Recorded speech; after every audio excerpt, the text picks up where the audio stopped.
دار بال دے کر وہ برتن لیتے ہیں. استغفر اللہ. کیا یہ صحیح ہے؟ میمونہ خوشاب سے یہ تو بالکل ہی غلط ہے، بال دے کے برتن لینا.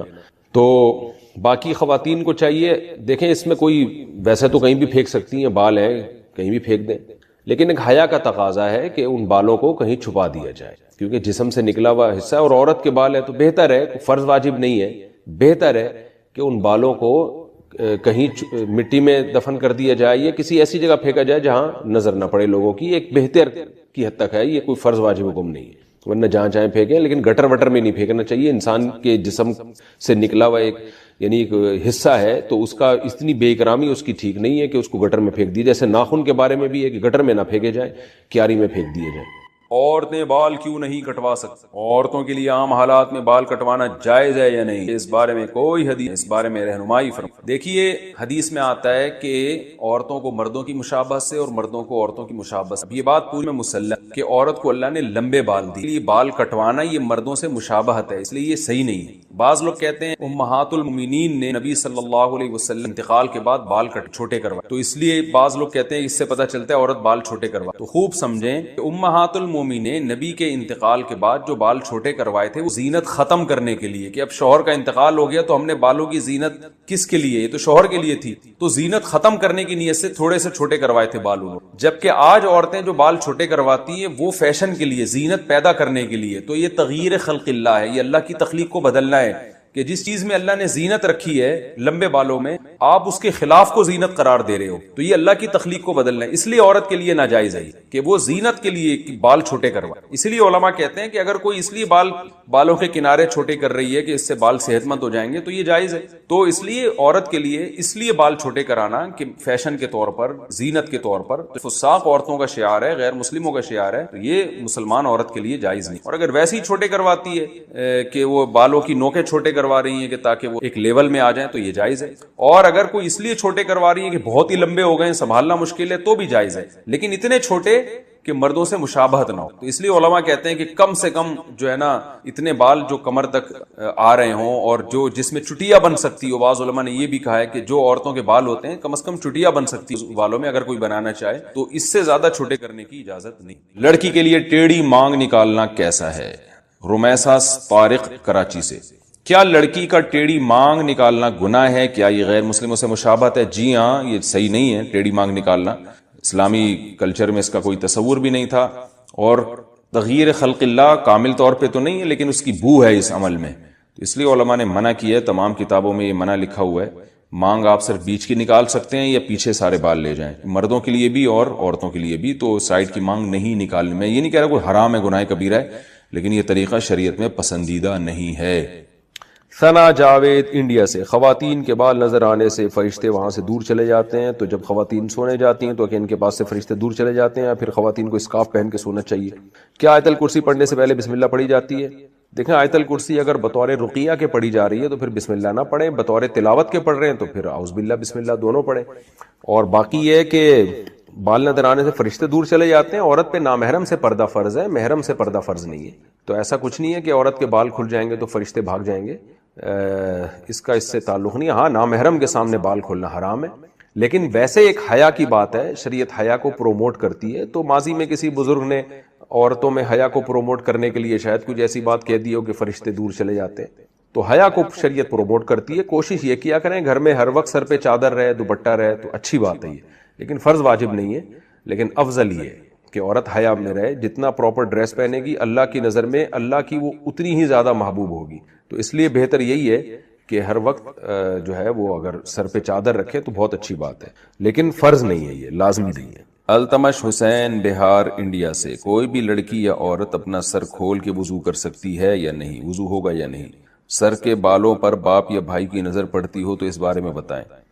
دیکھیں سر کے بالوں کا پردہ اپنے محرم رشتوں سے نہیں ہے. جو بھی محرم رشتے ہیں باپ بھائی، ان سے عورت کے لیے پردہ فرض نہیں ہے، غیر محرم سے پردہ فرض ہے. تو بھائی باپ وغیرہ کے سامنے سر کے بال کھولے جا سکتے ہیں، لیکن افضل یہی ہے کہ نہ کھولے جائیں. عام طور پر اچھے خاندانوں میں جن میں حیا زیادہ ہے عام طور پر ان کی خواتین سر پہ چادر ہی رکھتی ہیں، تو لیکن لازم نہیں ہے. تو اس لیے چہرہ یعنی سر کھول کے ان کے سامنے وضو کرنے میں کوئی حرج نہیں ہے. عورت کے لیے گھر میں سر کھلا رکھنے کا حکم. بنت عبداللہ اتر پردیش انڈیا سے, اتر پردیش یو پی, جہاں ہمارے باپ دادا بھی یو پی سے ہی آئے ہیں, سنسار پور سے. تو یو پی سے انہوں نے پوچھا, یو پی سے جب کسی کا فون آتا ہے نا تو وہ جو اردو بولتے ہیں مجھے بڑی اچھی لگتی ہے, کیونکہ مجھے اپنے والد اور دادا یاد آتے ہیں اس میں. دادی, وہ ہماری دادی اور والد جو اردو بولتے تھے نا وہ بالکل وہی اردو تھی جو اب یو پی سے کسی کا فون آتا ہے تو وہ جو اردو بول رہا ہوتا ہے مجھے بڑا اچھا لگتا ہے ان کا اردو بولنا, کیونکہ مجھے اپنے والد صاحب اور والدہ اور اپنی دادی جو ہمارے پرانے بزرگ دنیا سے جا چکے ہیں, اللہ تعالیٰ ان سب کی مغفرت فرمائے, ان سے جو ہم نے اردو سنی تھی وہ ایکسنٹ اور وہ لب و لہجہ ہمیں یو پی سے مل رہا ہوتا ہے, بڑا اچھا سا محسوس ہوتا ہے. کئی دفعہ جو یو پی سے کسی کی کال آئے تو میں ان کو کہتا بھی ہوں کہ آپ تھوڑی سی بات کریں, مجھے بڑا مزہ آ رہا ہے, مجھے ایسا لگ رہا ہے جیسے میرے والد صاحب کی یاد تازہ ہو رہی ہے, والدہ کی, اور جو ہماری دادی وغیرہ جو اردو بولا کرتی تھی. ہماری تو اردو ظاہر ہے اب وقت کے لحاظ سے چینج ہو گئی, لیکن وہ جو یو پی کی اردو تھی نا وہ آج بھی یو پی والے وہی اردو بول رہے ہیں, ان کی اردو میرا خیال ہے چینج نہیں ہوئی ہے. تو انہوں نے کہا ہے کہ عورت کے لیے گھر میں سر کھلا رکھنے کا حکم. کیا گرمی کی وجہ سے لڑکی گھر میں والد اور بھائی کے سامنے صرف گلے میں دوپٹہ ڈال سکتی ہے؟ اگر سر نہ ڈھانپے تو کوئی حرج تو نہیں ہے؟ جائز ہے, سر چھپانا والد اور بھائی کے سامنے لازم نہیں ہے, لیکن بہرحال حیا عورت کی زینت ہے. اگر سر پہ چادر ڈال لیں تو اچھا ہی ہے, یہ برا نہیں ہے. بعض گھروں میں تو اس کا بڑا خیال کیا جاتا ہے. تو شریعت نے گنجائش ضرور دی ہے کہ عورت سر کے بال کھول سکتی ہے, لیکن اپریشیٹ نہیں کیا. تو اگر چادر سر پہ رکھیں تو زیادہ اچھی بات ہے, لیکن کوئی فرض نہیں ہے. اذان کے دوران سر پر دوپٹہ لینا, کیا اذان کے وقت سر پر دوپٹہ نہ لینا گناہ کا باعث ہے؟ نیز اگر کوئی ضروری بات ہو رہی ہو یا قرآن کی کلاس ہو رہی ہو تو کیا اذان کے وقت اسے جاری رکھنے میں کوئی حرج تو نہیں؟ بنت اجمل بہاول نگر سے. دیکھیں, دوپٹہ لینا کوئی حدیث میں تو حکم نہیں ہے اذان پہ دوپٹہ لینے کا, البتہ اتنی بات ہے کہ شریعت میں یہ بات ثابت ہے کہ شاعر اسلام کا احترام لازم. وَمَن يُعَظِّمْ شَعَائِرَ اللَّهِ فَإِنَّهَا مِن تَقْوَى الْقُلُوبِ, قرآن کہہ رہا ہے کہ جو بھی شاعر اللہ کی تعظیم کرتا ہے, احترام کرتا ہے, تو یہ دل کے تقوی کی علامت. اب احترام کا کوئی خاص طریقہ قرآن نے نہیں بتایا, یہ عرف پر چھوڑا گیا ہے. تو اذان بھی شاعر اسلام میں سے, اس کا احترام کرنا چاہیے. تو ظاہر خواتین کے لیے احترام کا یہی طریقہ ہے کہ سر پہ چادر لیں, وہ تھوڑا سمٹ جائیں, تھوڑا ایک وقار ظاہر کریں. تو اس لیے خواتین کو اذان کے وقت دوپٹہ لازمی لینا چاہیے. رہا یہ مسئلہ کہ دوپٹہ نہیں لیں گی تو گناہگار ہوں گی, تو گناہ تو نہیں ہے, لیکن یہ عمل بہرحال قابل ملامت ہے کہ تھوڑا سا انسان کو اللہ کے نام کا خیال کرنا چاہیے, خاص طور پہ جب عرف بھی ہو کہ اذان کا اسی طرح سے احترام کیا جاتا ہو. اور رہا یہ مسئلہ کہ اس وقت باتیں کرنا یا قرآن کی کلاس, تو بہتر تو یہی ہے, اور بہت تاکید ہے اذان کے احترام کی. تو اذان جب ہو رہی ہو تو آپ اپنی کلاس کو تھوڑی دیر کے لیے روک لیں, حتیٰ کہ فقہا کہتے ہیں بہتر یہ کہ تلاوت بھی نہ کی جائے, اس وقت باتیں بھی نہ کی جائیں, اذان کو سنا. البتہ اس سے وہ اذان مراد ہے جو آپ کے محلے کی مسجد, کیونکہ اذانیں بھی 4-4 5-5 آوازیں آ رہی ہوتی ہیں, تو بس وہ جو آپ کے محلے کی مسجد کی اذان ہے آپ اس کا احترام. علیہ الصلوۃ والسلام کا واقعہ چل رہا تھا. اس واقعے سے پہلے میں تھوڑی سی, کیونکہ چند دن رہ گئے ہیں رمضان کے, تھوڑی سی تو آپ کو قیام اللیل یا قیام رمضان یا تراویح کی میں آپ کو ترغیب ارادہ تھا آج تھوڑی دوں گا. لوگوں میں شروع میں تو بڑا جوش ہوتا ہے تراویح میں. دیکھو, یہ جو رمضان کی رات ہے نا جس میں ہم تراویح پڑھتے ہیں, جس کو اسلاف نے اسے تراویح کا نام دیا ہے, حدیث میں اسے مطلق رکھا گیا ہے قیام رمضان. تو رات کو آپ تراویح پڑھیں یا تہجد پڑھیں, وہ سب قیام رمضان میں داخل ہے. جو بھی نماز رمضان میں رات میں پڑھی جائے گی اس کو قیام رمضان کہا جائے گا. لیکن یہ ہیں الگ الگ نمازیں, تہجد الگ نماز ہے, تراویح الگ نماز ہے. تو اسلاف اس کا بہت زیادہ اہتمام کیا کرتے تھے, یہ جو تراویح پڑھی جاتی ہے. میں نے اس تراویح پہ پورا ایک مدلل بیان ریکارڈ کروایا ہے, اور بہت محنت کے بعد, ایسے ٹرخانے والا کام نہیں کیا. وہ بیان جب اپلوڈ ہونا تو چاہیے تھا رمضان سے کہ شروع میں ہی اپلوڈ ہو جاتا, لیکن مجھے نہیں اندازہ تھا کہ تحقیق میں اتنا زیادہ ٹائم لگ جائے گا. تو بہت زیادہ تحقیق کی ہے اس میں, آپ دیکھیں گے تو آپ کو اندازہ ہوگا کہ ٹرخانے والا کام نہیں ہے. جب ریسرچ ہوتی ہے نا تو پھر ریسرچ کا مطلب کیا ہوتا ہے, ریسرچ. تو وہ 1 مہینے کی بلکہ اس سے بھی زیادہ ٹائم لگا کے ریسرچ ہے, وہ ریسرچ ظاہر ہے 3-4 گھنٹے کی ہے. ٹائم انسان کا نا, ایک پیپر اگر ریسرچ کے بعد لکھے نا تو تحقیق کے بعد 1 صفحہ لکھنے میں مہینہ لگتا ہے. آج کل کے جو اسکالرز آ رہے ہیں نا, ایسے دن ریسرچ پیپر شائع ہو رہے ہیں, ان کی کوئی ریسرچ نہیں ہوتی ہے. تو وہ تراویح والا بیان اب ہم نے لگا دیا اپلوڈنگ پہ, تھوڑے سا اس میں حوالے کچھ ایڈ کرنے ہیں. تو پہلے میں نے پورا وہ لکھ کے رسالہ لکھا ہے تراویح پہ, اس رسالے کو پھر میں ویڈیو ریکارڈنگ میں لا جاؤں. لیپ ٹاپ میں وہ رسالہ ہے, وہ بھی میں انشاءاللہ شائع کر دوں گا. تو ابھی تو ہمارا فوکس یہ تھا کہ ویڈیو ریکارڈنگ اس کی ہو. تو وہ جب اپلوڈ ہوگا تو آپ نے اس کو سننا ہے, آگے بھی پھیلانا ہے, کیونکہ اس کی اہمیت میری نظر میں 2 وجہ سے, تراویح کی 2 وجہ سے. نمبر 1, جس اہتمام سے نبی صلی اللہ علیہ وسلم نے رمضان کے روزوں کا حکم دیا ہے نا, قیام رمضان کا بھی اسی اہتمام سے حکم دیا ہے. رمضان اور تراویح یہ ساتھ ساتھ ملے ہوئے ہیں. ہمارے اہل حدیث بھائی جو کہتے ہیں نا رمضان اور غیر رمضان میں 8 ہی پڑھنی ہے, تو یہ تو آپ نے رمضان کی ویلیو کو کی حیثیت ہی ختم کر دی, کیونکہ رمضان میں بھی 8, غیر رمضان میں بھی 8, تو رمضان میں کیا فضیلت ہوئی, پھر رمضان میں کیا اسپیشل آپ نے پروٹوکول دیا رمضان کو. بلکہ الٹا جو 8 رکعتیں رات کے آخری وقت میں پڑھنی ہوتی ہیں وہ عشاء کے بعد پڑھ رہے ہوتے ہیں یہ لوگ. یعنی رمضان کی ویلیو تو بجائے بڑھانے کے اور زیادہ کم کر دی ہے. تو اس لیے تراویح اور رمضان یہ دونوں کیا ہیں, ساتھ ساتھ ہیں. ہاں, روزہ فرض ہے اور تراویح سنت مؤکدہ ہے. ہمیشہ سے ایسا ہوتا رہا ہے, اس کو چھوڑا نہیں ہے اسلاف نے کسی قیمت پہ بھی تراویح کی نماز, کیونکہ وہ جانتے تھے کہ یہ عام سنت نہیں ہے. اس پہ سارے ریفرنسز میرے ویڈیو کلپ میں موجود ہیں کہ عام سنت نہیں ہے. اس کو جو نفل کہہ دیا جاتا ہے یہ اس سینس میں کہ فرض نہیں ہے, لیکن عام نوافل کی طرح نہیں ہے, بلکہ سنت مؤکدہ ہے. اور بعض ائمہ نے تو وتر سے بھی زیادہ اس کو تاکید سے بیان کی ہے. بہرحال وتر کی زیادہ تاکید ہے. تو اب چونکہ رمضان کا ایک خاصہ ہے, یہ خلفائے راشدین نے اس کو شروع کیا, خلفائے راشدین خود بھی پڑھتے تھے. یہ سارے ریفرنسز انشاءاللہ اس میں آپ کو ویڈیو بیان میں مل جائیں گے. اب وہ ہے 4-5 گھنٹے کا, تو ہم سوچ رہے ہیں اس کو ٹکڑوں کی شکل میں شائع کریں. تو اب تو رمضان کا اینڈنگ آخری وہ چل رہا ہے, تو کوئی بات نہیں, اس کو چلا دیں گے, پھر اگلے رمضان میں زیادہ وائرل ہو جائے گا, پورے سال چلتا رہے گا.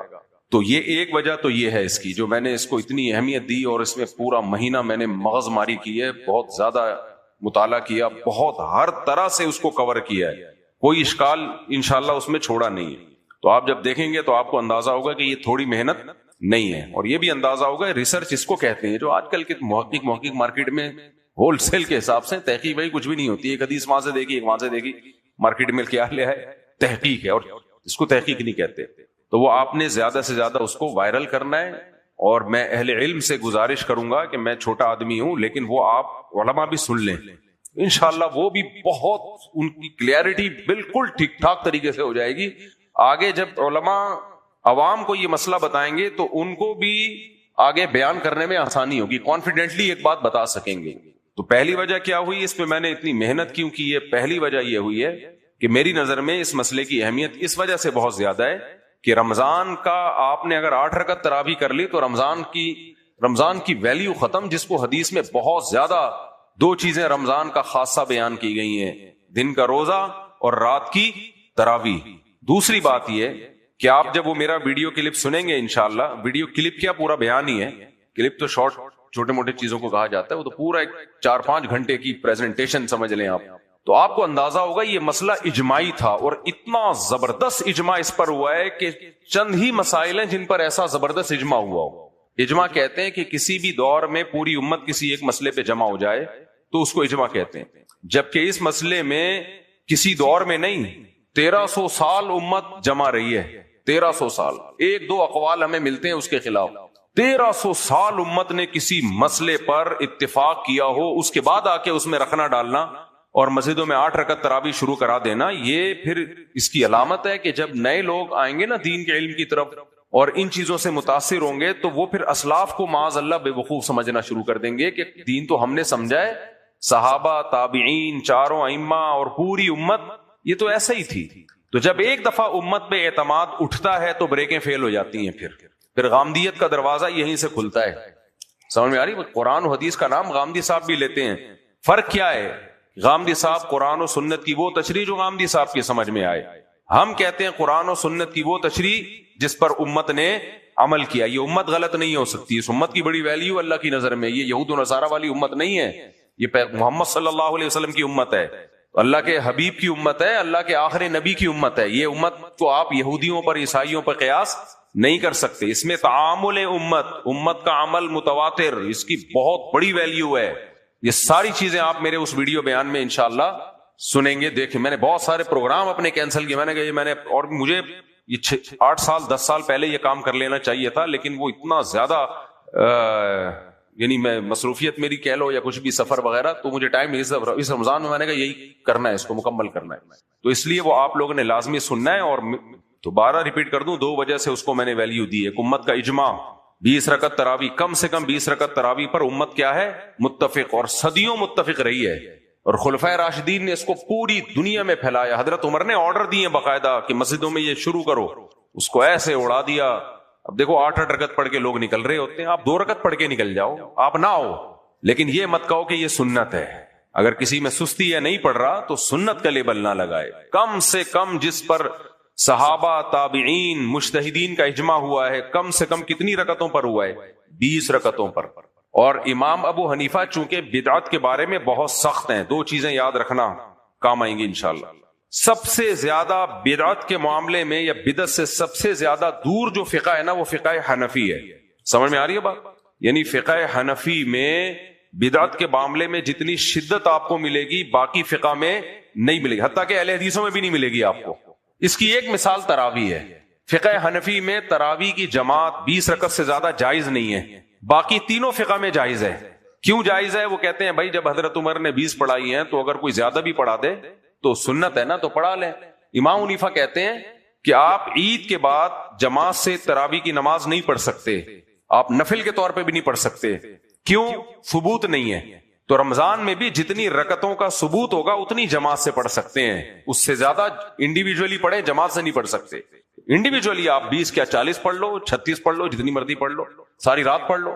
کہتے ہیں جماعت سے جتنا ثبوت ہے اس سے زیادہ نہیں پڑھ سکتے. تو بدعت کے معاملے میں امام ابو حنیفہ میں سختی ہوئی کہ نہیں ہوئی کہ بھائی جو چیز جتنی جس درجے کی ثابت ہوگی اس کو اتنا لیا جائے گا، اس میں اپنی طرف سے ایڈیشن نہیں ہوگی. تو فقہ حنفی بدعات سے سب سے زیادہ دور ہے، حنفی دور نہیں ہے.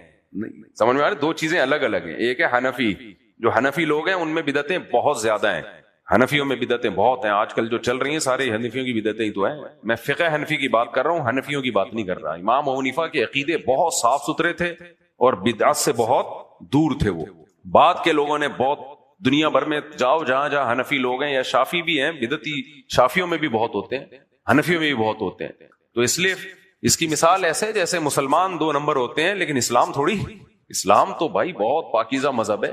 تو مسلمان کے عمل کو دیکھ کے کہنا کہ اسلام ایسا ہے تو بھائی ہمارا عمل برا ہو سکتا ہے، اسلام برا نہیں ہے. تو امام حنیفہ کا جو فقہ ہے جس کو فقہ حنفی کہا جاتا ہے بہت مضبوط فقہ ہے دلائل کی دنیا میں، اور بدعت سے سب سے زیادہ دور ہے. عقیدے بالکل 2 اور 2 4 کی طرح کلیئر ہیں اس میں. بعد کے لوگوں نے بڑی بڑی گڑبڑیں کی ہیں اور آج بھی ہیں بہت ساری، بہت کچھ ہو رہا ہے اور وہ ساری گڑبڑیں امام حنیفہ کے کھاتے میں ڈال دیتے. تو اس لیے میں نے 2 وجہ سے اس مسئلے کو بہت اہمیت دی ہے کہ دنیا بھر میں اب یہ خبریں آ رہی ہیں فلاں جگہ 8 شروع ہو گئی، فلاں جگہ 8 شروع ہو گئی. بھائی مسجد میں 20 رکعت سے کم جائز نہیں ہے، کیونکہ شاعر اسلام میں سے ہے، خلفائے راشدین نے اس میں مواظبت کی ہے. تو مسجد میں جب بھی قائم کی جائے گی وہی جس کا حضرت عمر نے حکم دیا تھا. ہاں جماعت مسجد میں 20 ہو، پھر جس میں جتنی توفیق ہے وہ پڑھ لے. جماعت سے پڑھنا ضروری نہیں ہے، یعنی سنت موقدہ نہیں ہے، افضل ہے اکیلے پڑھ لو آپ. اور کبھی طبیعت خراب ہو، تھکاوٹ ہے تو چھوڑی بھی جا سکتی ہے، کیونکہ سنت موقدہ کا حکم یہ ہے. سنت موقدہ اس سنت کو کہتے ہیں جس کی بہت زیادہ تاکید ہو، فرض نہ ہو لیکن تاکید اس کی بہت زیادہ. اب فرض نہ ہو، واجب نہ ہو، تاکید ہو، اس کا مطلب کیا ہے؟ مطلب یہ ہے کہ واجب وہ ہوتا ہے جس کو چھوڑیں گے تو گناہ ہوگا، سنت موقدہ وہ ہوتی ہے جس کو چھوڑیں گے تو گناہ کا خطرہ ہے لیکن قابل ملامت ہوگا وہ شخص، اس کو برا بلا کہا جائے گا کہ برا کر رہا ہے. ایک رمضان کی ایک زینت تھی اور جو بالکل اس میں کوئی نبی کے احکامات کو جتنی آپ نے تاکید کی کوئی ویلیو نہیں دے رہا. اس کی میں آسان مثال دیتا ہوں. فجر کی 2 سنتیں یہ سنت مؤکدہ ہیں، واجب نہیں ہیں، لیکن کوئی چھوڑتا ہے کبھی ان کو؟ حتیٰ کہ ان کو سفر میں بھی نہیں چھوڑا جاتا. کوئی چھوڑے گا تو لوگ کہیں گے کیا کر رہا ہے بھائی، فجر کی 2 فرض 2 سنتوں کے ساتھ پڑھے جاتے ہیں. اور آسان مثال دیتا ہوں، یہ میں اس لیے ڈیٹیل بیان کر رہا ہوں کہ آج کل کے اسکالرز نے سنت مؤکدہ کو بھی ڈکشنری سے نکال دی ہے کہ یہ کچھ بھی نہیں ہوتا، مولویوں کی بنائی ہوئی چیزیں.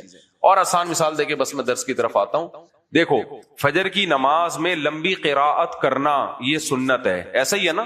کبھی کسی امام کو آپ نے دیکھا کہ وہ فجر کی نماز میں پہلی رکعت میں انا اعطیناک الکوثر پڑھے اور دوسری رکعت میں قل واللہ احد پڑھے؟ کبھی دیکھا پوری دنیا میں کہیں؟ سفر میں ایک الگ بات ہے، نارمل کسی مسجد میں دیکھا آپ نے؟ آپ سعودی عرب جائیں، فجر کی 2 رکعتیں ائمہ حرمین لمبی پڑھتے ہیں. ہماری مسجد میں دیکھ لیں، کہیں بھی دیکھیں کچھ نہ کچھ اس کو طول دیا جاتا ہے. اور مغرب میں بہت دفعہ آپ نے دیکھا ہوگا امام نے انا اعطیناک الکوثر پڑھی اور رکوع کر لیا. تو اب مجھے ایک بات بتاؤ, اگر وہ فجر میں بھی امام صاحب تلاوت میں انا اعطیناک الکوثر پڑھ لیں اور اگلی رکعت میں قل اللہ پڑھ لیں, نماز ہو جائے گی کہ نہیں ہو جائے گی؟ بولو نا, ہو جائے گی. کوئی گناہ کیا اس نے؟ بھائی فرائض واجبات پورے کر لیے, لیکن ایسے امام کو چھوڑا نہیں جائے گا. انہیں کہا جائے گا بھی پراپر طریقے سے فجر کی نماز پڑھائیں. پراپر طریقہ یہی ہے کہ یہ انا اعطینا یا قل اللہ یہ مغرب کے لیے ٹھیک ہے, فجر میں قرات کو طول دیں, کیونکہ نبی صلی اللہ علیہ وسلم نے فجر میں ہمیشہ لمبی قرات کی ہے. حتیٰ کہ سیدہ عائشہ کہتی ہیں کہ فجر کی 2 رکعتیں ہیں ہی اس لیے تاکہ اس میں تلاوت زیادہ ہو. تو اب کوئی بھی یہ نہیں کہتا کہ فجر میں لمبی تلاوت واجب ہے, لیکن واجب نہ ہونے سے یہ لازم نہیں آتا کہ آپ چھوڑ سکتے ہیں, اس کو کرنی پڑے گی آپ کو لمبی قرات.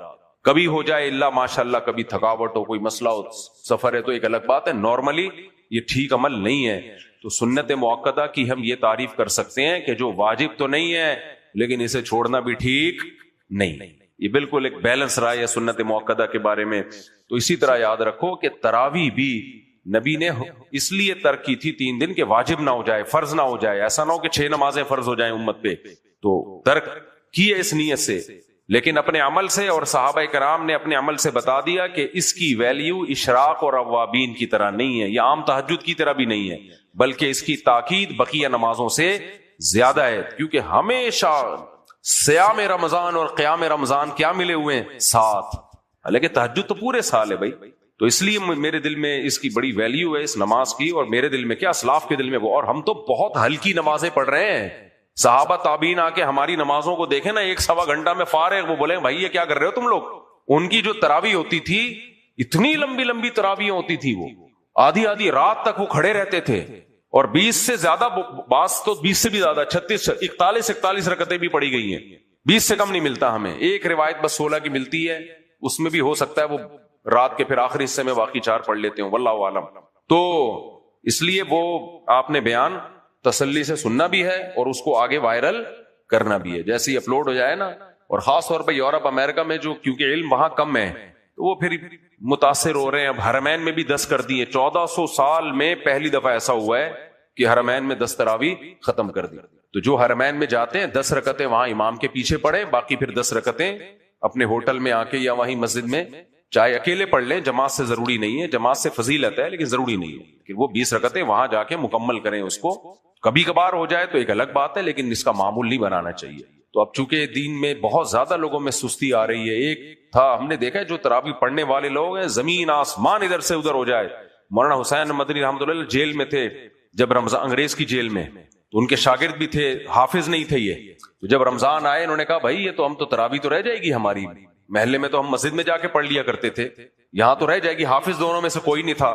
صبح پارا یاد کرتے تھے اور شام کو سناتے, روزانہ ایک پارا حفظ کر کے. کہا تراویح نہیں ہم ناغا کر سکتے. وجہ کیا تھی کہ اسلاف نے اس کا ناغا نہیں کیا ہے بہت شدت سے. اور 8 رکعتیں کوئی ایک حضرت عمر سے جو روایت ہے نا کہ 8 رکعتیں پڑھائی ہیں, وہ تو مسترب روایت ہے, اس کی میں نے پوری تفصیل بیان کی ہے. باقی اس کے علاوہ اس کے ضعیف ہونے کی ایک یہ بھی دلیل ہے, اسلاف میں کسی سے موضوع من گھڑت روایت بھی نہیں ہے کہ 8 رکعت پڑھی ہو, کوئی موضوع من گھڑت روایت بھی نہیں ہے. تو یار یہ صحابہ تابعین آپ ان سے زیادہ آگے نکل گئے ہو قرآن و سنت سمجھنے میں. کہتے ہیں اصل 8 سنت ہے, ان کو نہیں پتا تھا اصل کتنی سنت ہے. اس لیے میری نظر میں اس کی ویلیو ہے. اور دوسری بات یہ کہ اس میں جو سستی ہوتی ہے نا, شروع میں بڑا جوش ہوتا ہے, 2-4 دن کے بعد پھر میں نے دیکھا ہے لوگ کھڑے ہوئے ہیں کہ یار کب رکوع ہوگا, ایسے کھڑے, پھر گن رہے ہوتے ہیں یار کوئی یوں کر رہا ہوتا ہے, کوئی یوں کر رہا ہوتا ہے. تو کوئی بات نہیں, اسی طرح پڑھ لو, تھکاوٹ سے پڑھ لو. اسلاف کی سنت زندہ ہو جائے, صحابہ تابعین کی, نبی کی. اور نبی نے جو قیام رمضان کا حکم دیا, اس قیام رمضان کی نماز سے کنایا ہے, اس میں رکوع بھی زیادہ, سجود بھی زیادہ. تو اللہ کو یہ ادا پسند آئی. نبی صلی اللہ علیہ وسلم نے فرمایا, اللہ تعالیٰ کہتے ہیں الا تصفون کما تصف الملائکہ, فرشتے جب اللہ کی حمد و ثنا کرتے ہیں وہ بھی صف بنا کے کرتے ہیں. تو اللہ کو نمازوں کی صفیں سب سے زیادہ محبوب. ایک جہاد کی صف جو اللہ کی راہ میں لڑنے کے لیے, اور دوسری نمازوں کی صف, یہ اللہ کو بہت محبوب ہے. تو اللہ اگر دکھانا شروع کر دے نا میں تمہیں اس عبادت پہ کیا اجر دے رہا ہوں, تو مسجدوں میں پاؤں رکھنے کی جگہ نہ ہو. سمجھ رہے ہو, اللہ دیکھ رہا ہوتا ہے کہ کون ہے جو نبی کی اتنی تاکیدات کے ساتھ قیام رمضان کے لیے مسجد میں آیا ہوا ہے, اور کون ہے جو گھر میں ٹی وی کے آگے بیٹھا ہوا ہے. یہ اللہ نہیں دیکھ رہا کیا؟ بے شک یہ جوائیاں لے رہا ہے, تھکاوٹ ہے, کبھی ایک پاؤں پہ کبھی دوسرے پاؤں پہ, لیکن بھاگتا نہیں ہے. اللہ کا حکم سمجھ کے کھڑا ہوا ہے، تو اللہ کو ہی پتا ہے، کچھ لیٹے ہوئے ہیں شربت پی کے گھروں میں، جیسے مردہ لاشیں پڑی ہوئی ہوتی ہیں، پڑے ہوئے ہیں، ٹی وی دیکھ رہے ہیں، ڈرامہ دیکھ رہے ہیں، فلمیں دیکھ رہے ہیں، گٹکے کھا رہے ہیں، باہر گھوم رہے ہیں، اللہ وہ بھی دیکھ رہے ہیں، اللہ ان کو بھی دیکھ رہا ہے کہ اپنے نفس پہ جبر کر کے یہ اللہ کے سامنے کھڑے ہوئے ہیں. تو ام نجعل المتقین کالفجار، قرآن کہتا ہے دونوں برابر ہو سکتے ہیں. تو اس لیے غیب کے معاملہ ہے، تو غیب میں جو چیز ہوتی ہے اس میں موٹیویشن نہیں مل رہی ہوتی، لیکن اللہ چاہتے ہیں میرے وعدوں پہ یقین کر کے تم عبادت کر لو، میرے وعدوں پہ یقین کر کے، بغیر دیکھے. دکھا دیا تو پھر مزہ نہیں. اگر جلیبیاں بٹ رہی ہوں تو سارے آ جائیں گے نا. کیا خیال ہے؟ چلیں بھئی آج بیان ذرا مختصر ہوگا، مجھے کہیں بہت ضروری کام سے جانا ہے. بسم اللہ الرحمن الرحیم. ہم موسیٰ علیہ السلام کا واقعہ مکمل کر دیتے ہیں. موسیٰ علیہ السلام نے ہارون علیہ السلام کی داڑھی پکڑ کے کھینچی اور فرمایا کہ آپ نے اس قوم کو روکا کیوں نہیں جب یہ بچڑے کی عبادت کر رہے تھے؟ تو انہوں نے فرمایا لا تأخذ بلحیتی ولا براسی، اے میرے بھائی نہ میری داڑھی پکڑیں نہ میرے سر کے بال پکڑیں. اور مجھے ڈر تھا کہ یہ اختلاف میں پڑ جائیں گے، میں نے روکا لیکن یہ مانے نہیں. اس سے بھی پتہ چلتا ہے کہ برائی سے روکنا ایک حد تک ہے. جب آپ کو اندازہ ہو کہ اس پہ اثر بھی نہیں ہو رہا اور الٹا فساد ہو رہا ہے تو پھر خاموشی اختیار کر لی جائے، کسی کے پیچھے نہ پڑا جائے. ہارون علیہ السلام کوئی تلوار لے کے ان کی گردن تو اڑا نہیں سکتے تھے، انہوں نے سمجھا دیا، کئی دفعہ سمجھایا ہوگا، نہیں مانے تو چھوڑ دیا ہوگا اپنے حال پہ. پھر اللہ نے حکم دیا جنہوں نے بچڑے کی عبادت کی ان کو قتل کیا جائے. وہ ان کی توبہ یہ کہ وہ خود اپنے آپ کو قتل کے لیے پیش کر دے. پھر حضرت موسیٰ علیہ السلام نے سامری جادوگر کو بلایا کہ تو بتا بھی تیرے ساتھ کیا ہوگا جو تو نے یہ کیا ہے نا، یہاں ایک جادو کیا ہے. تو قال بصرت بما لم يبصروا به فقبضت قبضة من اثر الرسول. کہتے ہیں جو جبریل تھے ان کے گھوڑوں کی ٹاپوں کی مٹی میں نے نکالی اور وہاں سے میں نے مٹھی لی.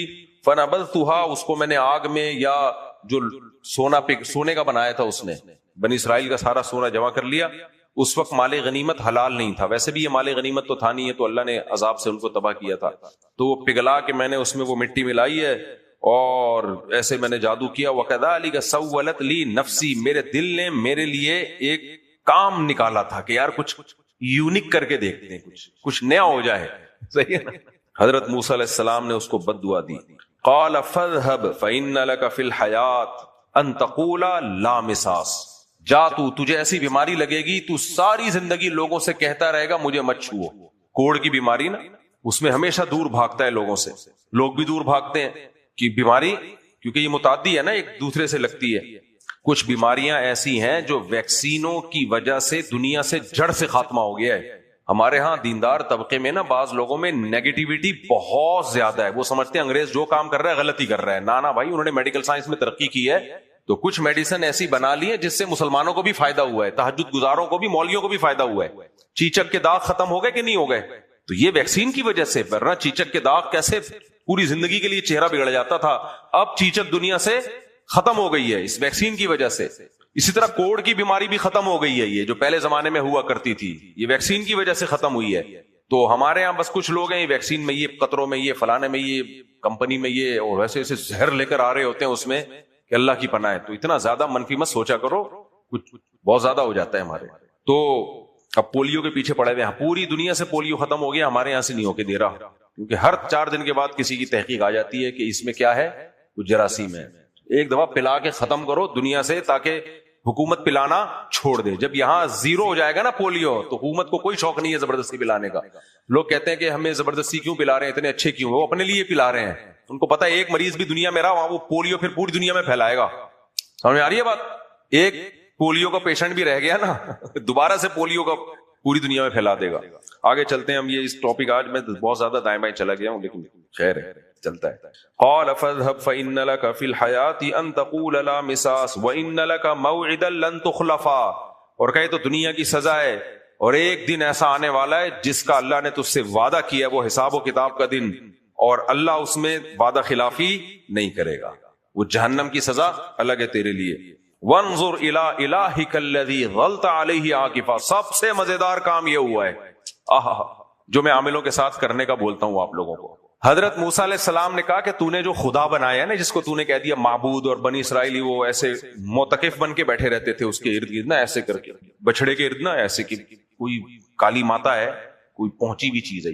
ویسے تو گولڈن ماتا تھی, وہ سونے کا تھا نا, گولڈن ماتا ایسے یوں کر کے بیٹھے رہتے تھے. جو لوگ پتھروں کو پوچھتے ہیں اسی طرح کی عبادت ہوتی ہے نا. میں نے تو وہاں میانمار میں دیکھا, برما میں, ایک بت کے سامنے ایسے پہلی دفعہ میں نے لائیو دیکھا, ایسے بیٹھے ہوا. میں نے کہا خیر اللہ بچائے ہمیں اس مصیبت سے. تو کہا کہ ظلت علیہ عاکفہ, جس کے گرد تم سب بیٹھے ہوئے تھے نا, ابھی دیکھو میں اس کا کرتا کیا ہوں. لنحرقنہ, جلایا اس کو آگ میں, ثم لننسفنہ, پھر اس کی راکھ کو دریا میں بہا دیا, بیڑا غرق کر دیا ان کے معبود کا. یہ میں کیوں اتنی اہمیت سے بیان کر رہا ہوں؟ وہم اور توہم پرستی اس کے بغیر نکلتی نہیں ہے. سمجھ میں آ رہی ہے بات؟ توہم پرستی جو ہے نا کہ شاید کچھ ہو جائے, بھائی کچھ تو ہے نا, کوئی روح آئی ہوئی ہو اس میں. تو یہ جو عامل لوگ کہہ رہے ہوتے ہیں نا, یہ جادو ہے تمہارے اوپر اور میں یہ کر دوں گا, میرے ہاتھ میں جنات ہیں اور میرے پاس موکل ہیں اور میرے پاس ہمزاد ہیں اور میں یہ کر دوں گا اور میں وہ کر دوں گا. تو آپ نے میرے بیان سنے ہوئے ہوتے ہیں, آپ کہتے ہیں نہیں مفتی صاحب نے کہا عاملوں سے متاثر نہیں ہونا چاہیے. لیکن یار جادو تو برحق ہے نا. اندر دل میں کیا ہو رہا ہوتا ہے, تھوڑا تھوڑا ڈر بھی, یار اتنے لوگ بے وقوف تھوڑی ہیں, تو تعویذ لینے میں حرج کیا ہے. یا پھر یہ کہ ایسا نہ ہو کہ کچھ نقصان ہو جائے, یہ موکل بھیج دے. اس کا حل یہی ہے, اب آگ میں تو پھینک نہیں سکتے, گورنمنٹ کی طرف سے پابندی ہے, نہ اس کو جلا کے, وہ تو ہندو کرتے ہیں, وہ جلا کے ایسے کر دیتے ہیں. آپ نے رکھ کے کیا مارنا ہے, چمار. بولا تیرے باپ میں دم ہے نا, جتنے موکل, جتنے حمزات, جتنے چڑیلیں, جتنے جن. مسجد میں وہ گالی, مذہب خدا کی قسم یہ مزہ نہیں آ رہا ہے, یہ اکیلے میں آنا, یہ جذبات جو ہے نا, یہ پھر قابو پا کے میں بیان کر رہا ہوں. یہ میں ان کی تعظیم کر رہا ہوں, یہ ریسپیکٹ دے رہا ہوں. جو گالی آپ کے پاس ایسی ہے جو آپ نے رکھی بھی ہے, پھر سسرال آ گیا, استغفر اللہ, جو آپ نے گالی سنبھال کے رکھی ہوئی ہے کہ میں کسی اس شخص کو دوں گا جو آپ کی نظر میں اس سے گھٹیا کوئی ہو نہیں سکتا, وہ والی گالی آپ نے اس کو پارسل کر دی. اس کانفیڈنس کے بغیر آپ عاملوں کے شکنجے سے نہیں نکل سکتے. میں کیوں نکلا ہوا ہوں, بھائی میرے اوپر جادو نہیں کرتے ہوں گے, یہ میں اتنا ان کے خلاف بولتا ہوں, کیا خیال ہے؟ فلیتے پلیتے پڑائیاں دھمکیاں, پہلے تو قتل تک کی دھمکیاں دیتے رہے مجھے, تو میں اور ان کے خلاف ابے روکا بھائی میں نے بہت مشکل سے. تمہارے باپ میں دم ہے, تم کرو نا یار, کرو نا, بھیجو نا ان بغیرتوں کے پاس. نہ کوئی چڑیل ہے نہ بھوت ہے, یہ ذہن میں رکھنا, یہ الو بناتے ہیں. اور میں پھر کانفیڈنٹلی کہہ رہا ہوں, میں 2 نمبر عاملوں کے خلاف نہیں ہوں, یہ یاد رکھنا. میں ان کے خلاف ہوں جن کو تم 1 نمبر سمجھتے ہو. 2 نمبروں کو تو میں لفٹ ہی نہیں کراتا, وہ تو لفٹ تو ان کو بھی نہیں کراتا, لیکن ان پہ بولتا بھی نہیں ہوں میں ان کے خلاف. یہ جو کہتے ہیں نا مفتی صاحب ایکچولی 2 نمبر لوگ بھی بہت ہیں, بھائی 2 نمبر ہی ہیں, 2 نمبر لوگ بہت ہیں. میں ان عاملوں کی بات کر رہا ہوں جو رائے کا مقیم ہے, جو تبلیغی ہے, جو دیوبندی ہے, جو بزرگوں کا مجاز ہے, صحبت یافتہ ہے, خلیفہ ہے بزرگوں کا, وہ الو بنا رہا ہے. ہاں ایک فیور میں دیتا ہوں, سارے 2 نمبر نہیں ہوتے, ان میں سارے 2 نمبر نہیں ہوتے. 1% ایسے ہوتے ہیں جو بیچارے ہوتے نیک ہیں لیکن اتنے کھسک چکے ہوتے ہیں عملیات کر کر کے کہ اوپر کی کھوپڑی بالکل 180 ڈگری پہ گھوم گئی ہوتی ہے. ویسے تو 180 پہ گھوم کے واپس نہیں آ جائے گی, 90 نہیں سوری, ہاں 180 پہ صحیح ہے, وہ 360 ہوتے ہیں. لیکن ویسے بھی اگر 360 پہ گھوم کے واپس آئے تو وہ والی کنڈیشن تو نہیں ہے نا, یہ تو گھوم کے واپس آئی ہے نا. تو 180 فی الحال ہم 180 سمجھ آسانی سے آ جاتے, 360 پہ گھماؤں گا تو وہ پھر سمجھے گا کہ میں ٹھیک ہو گیا ہوں گھوم کے, تو 180 ٹھیک ہے. تو یہ عملیات کرتے ہیں, کسی نے ان کو بتا دیا تو فجر کے بعد یہ پڑھو, ظہر کے بعد یہ پڑھو کر رہے ہوتے ہیں, تو اس سے کیا ہو جاتی ہے, کھوپڑی کھسک جاتی ہے, پاگل ہو جاتے ہیں. میں نے نیک لوگوں کی بات کر رہا ہوں, وہ پاگل ہو گئے ہیں. پھر ان کو ایسا لگتا ہے اس پہ موکل, اس پہ چڑیل, حمزہ, وہ بےچارا پاگل ہو گیا. میرے ہے وہ نیک آدمی لیکن ہو کیا گیا ہے پاگل. تم تھوڑی پاگل ہو, کبھی دنیا میں کسی پاگل سے بھی علاج کرایا جاتا ہے. علاج ہمیشہ ان لوگوں سے جن کو جو نارمل, اور نارمل کو آپ کے ساتھ کوئی نہ جن نظر آئے گا نہ چڑیل, کیونکہ جن اور چڑیل کے لیے جو فریکوینسی چاہیے نا وہ فریکوینسی انسانوں کے پاس ہے ہی نہیں. اگر اس کو نظر آ رہا ہے اس کا مطلب اس کی فریکوینسی کیا ہو گئی ہے, آؤٹ ہو گئی ہے. اس کو کیا کرنا ہے, ایڈجسٹمنٹ کی ضرورت ہے اس کو, تو پاگل ہو گیا. تو میرے سے سیکھو یار, میں صبح و شام ان کو گالیاں دیتا ہوں, تمہارے میں دم ہے تو تم آؤ اور کچھ کرو. تو آؤ, تو کچھ کیا انہوں نے, اور انشاءاللہ ویسے بھی نہیں کر سکتے. ہاں اللہ کسی کو کوئی نقصان پہنچانا چاہے تو کسی کا باپ نہیں روک سکتا بھائی, اور اللہ فائدہ پہنچانا چاہے تو کسی کا باپ بھی